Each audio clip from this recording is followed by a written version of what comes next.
देवरिया की धरती पर देवरही माता तरकुलही देवी का अपार आशीर्वाद है। ये धरती महायोगी देवरहा बाबा की तपोस्थली और बाबा राघवदास जी की कर्मभूमि रही है। इस धरती पर महान क्रांतिकारी पंडित राम प्रसाद बिस्मिल की समाधि है। महान वीरों की इस धरती को मैं सर झुकाकर प्रणाम करता हूं।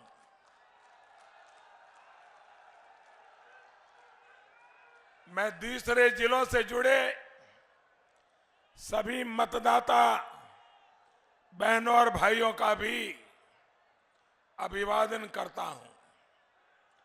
साथियों, इन चुनावों में मुझे अनेक बार उत्तर प्रदेश आने का मौका मिला है।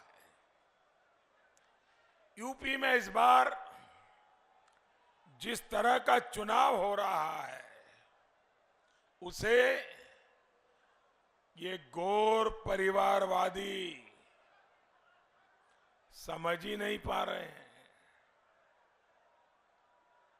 इस बार का चुनाव गौर परिवारवादियों और घनघोर राष्ट्रभक्तों के बीच है।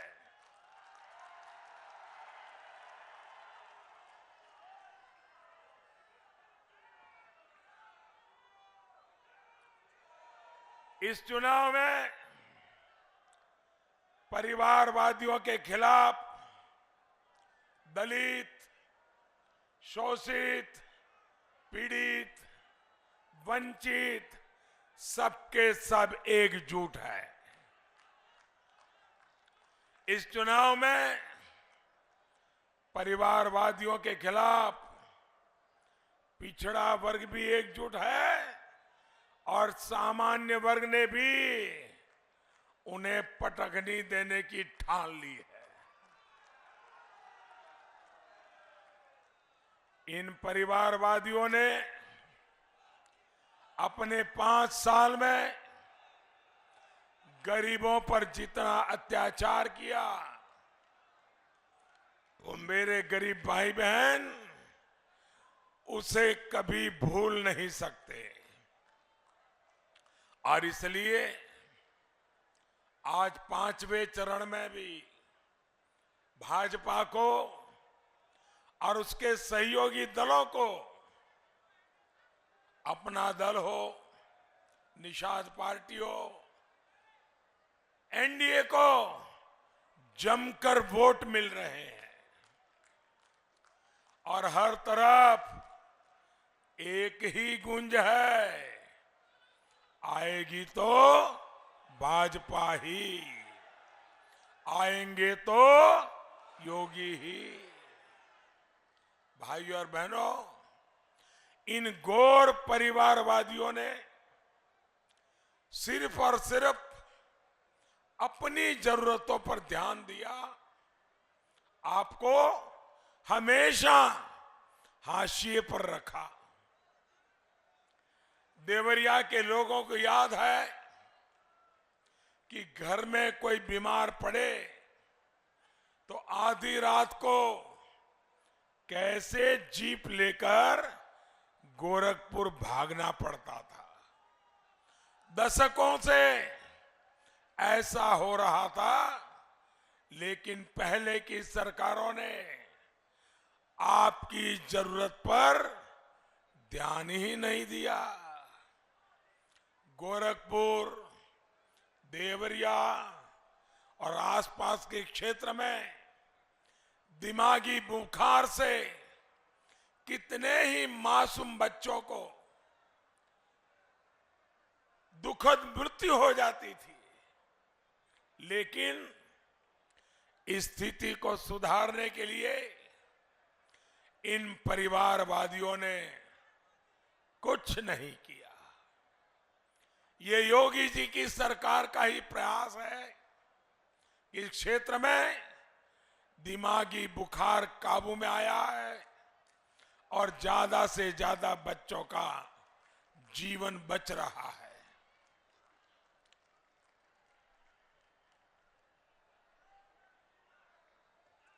अभी कुछ समय पहले मुझे यूपी में 9 मेडिकल कॉलेजों का एक साथ लोकार्पण करने का मौका मिला था। देवरिया का महर्षि देवराहा बाबा मेडिकल कॉलेज भी उसमें शामिल है। ये मेडिकल कॉलेज पहले भी बन सकता था, लेकिन आप लोग कभी इन गौर परिवारवादियों की प्राथमिकता में थे ही नहीं।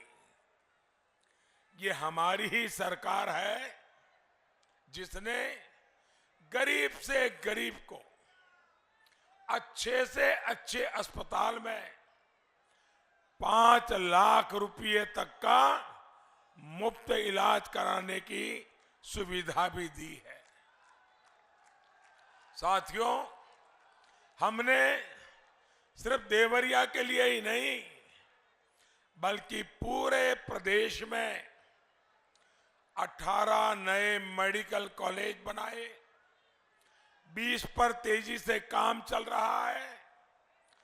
गोरखपुर में बने एम्स से आपको 2 गुनी राहत मिली है। हमारी कोशिश ये भी है कि गरीब का बेटा बेटी अपनी भाषा में, वो अपनी भाषा में ही मेडिकल और इंजीनियरिंग की पढ़ाई करे।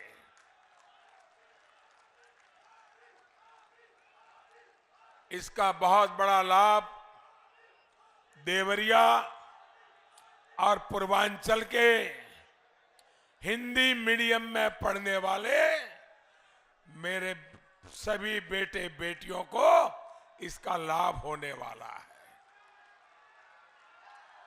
साथियों, पिछले 2 साल से पूरी दुनिया ऐसी महामारी का सामना कर रही है 100 साल में कभी न ऐसी महामारी किसी ने देखी, न ऐसी महामारी के लिए किसी ने सोचा।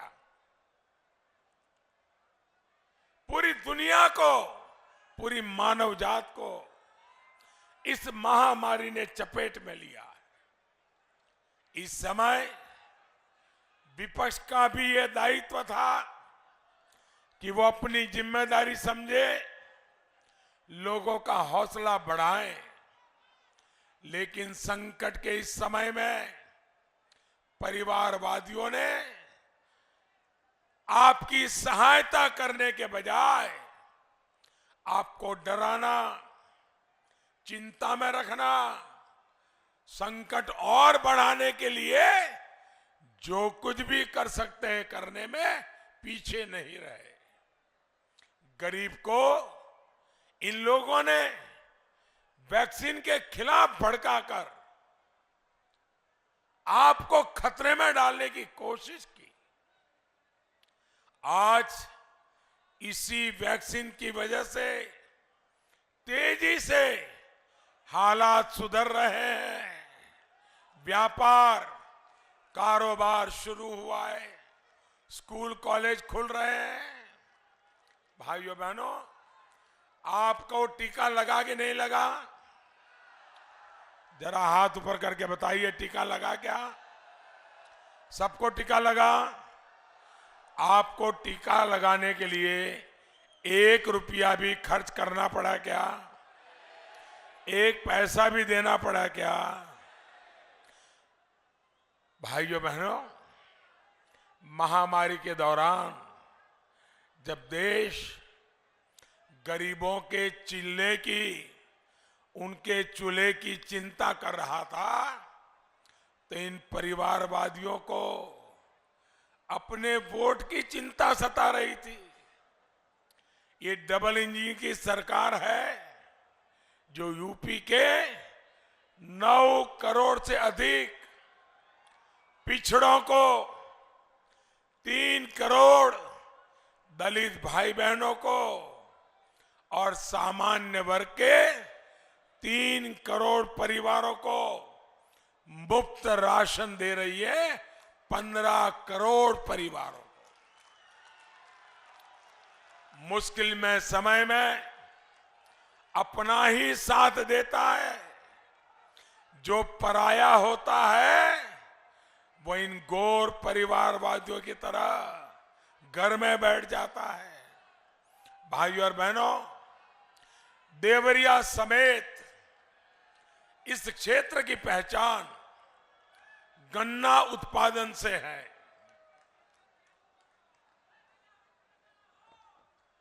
लेकिन इस क्षेत्र की चीनी मिलों को इन परिवारवादियों के शासन में बंद करा दिया गया। देवरिया का हमारा गन्ना किसान कभी नहीं भूल सकता है कैसे वो अपनी उपज बिचौलियों को बेचने के लिए मजबूर था। गन्ने की पर्ची के लिए कभी लाठी तो कभी अपमान सहना पड़ता था। पर्ची मिल भी गई, उसके भुगतान के लिए इंतजार करना पड़ता था। कई महीनों, कई सालों के बाद अगर भुगतान हुआ भी तो वो भी किस्तों में किया जाता था। ऐसे ही हाल में आप घर के खर्चे निकालते थे, कर्जा लेकर बच्चों को पढ़ाते थे, बेटियों की शादी करते थे। अगर आपके जीवन की इन दिक्कतों का उन्हें एहसास भी होता तो वो हालात सुधारते, लेकिन उन्होंने चीनी मिलों को लूटकर पैसा कमा लिया और आपको अपने हाल पर छोड़ दिया।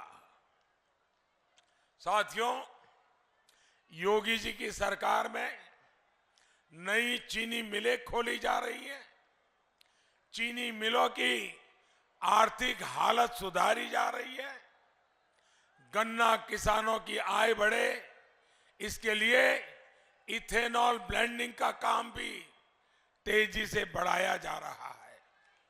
पिछले 5 साल में करोड़ों लीटर इथेनॉल यूपी से खरीदा गया है। इससे यूपी को 12,000 करोड़ रुपए से ज्यादा यूपी को मिले हैं। आज गन्ने की पर्ची हो या गन्ने का भुगतान, ये सब आसानी से किसानों को मिल रहा है। पिछले 5 साल में योगी जी की सरकार ने गन्ना किसानों का 1,60,000 करोड़ रुपए भुगतान किया है। इसमें परिवारवादियों का समय का जो बकाया था वो भी योगी जी में उनको वो कर चुकाना पड़ा। साथियों, हमारी सरकार कैसे आपकी चिंता करती है उसका एक उदाहरण गोरखपुर का नया फर्टिलाइजर प्लांट भी है। पहले जो खाद कारखाना बंद हुआ उसे शुरू कराने के लिए सांसद के तौर पर योगी जी ने बहुत मेहनत की, लेकिन परिवारवादियों ने ये काम होने नहीं दिया।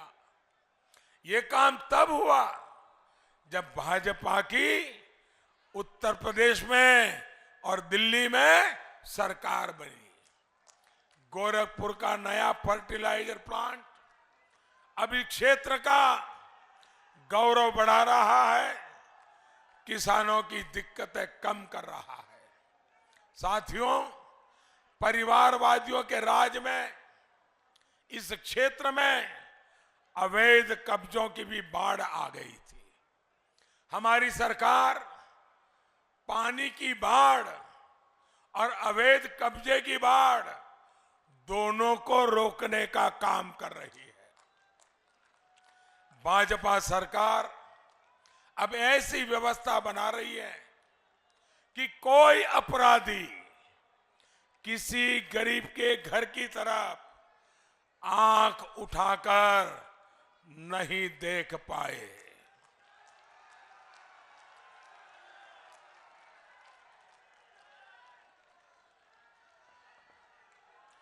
ड्रोन से गांव-गांव मैपिंग कराकर घरौनी देने का काम तेजी से चल रहा है।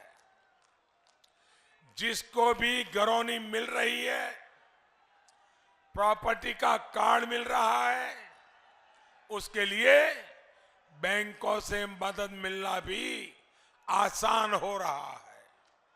साथियों, गरीब, पीड़ित, शोषित, वंचित की ताकत क्या होती है, इतिहास इसका साक्षी रहा है। गरीब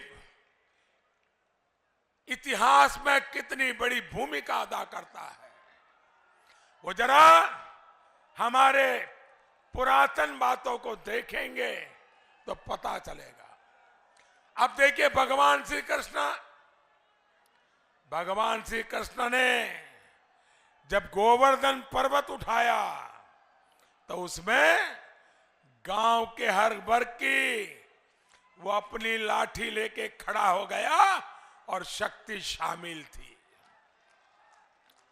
राजकुमार सिद्धार्थ भी राजा की संतान थे, लेकिन गरीबों के आशीर्वाद ने उन्हें भगवान बुद्ध बना दिया। देवरिया की धरती तो भगवान राम से जुड़ी है। अयोध्या के राजकुमार राम धरती के मर्यादा पुरुषोत्तम राम तब बने जब उन्हें मित्र निषाद राज का साथ मिला, जब उन्होंने सबरी के झूठे बैर खाए, जब उन्हें माता अहिल्या का आशीर्वाद मिला, जब उन्होंने वनवासी साथियों की सेना को साथ लिया। जिस देश की इतनी महान विरासत हो, देश के सभी राजनीतिक दल इससे कुछ सीखते, उससे कुछ प्रेरणा लेते और गरीबों को साथ लेकर चलने के पथ पर चल सकते थे, लेकिन वो नहीं चले।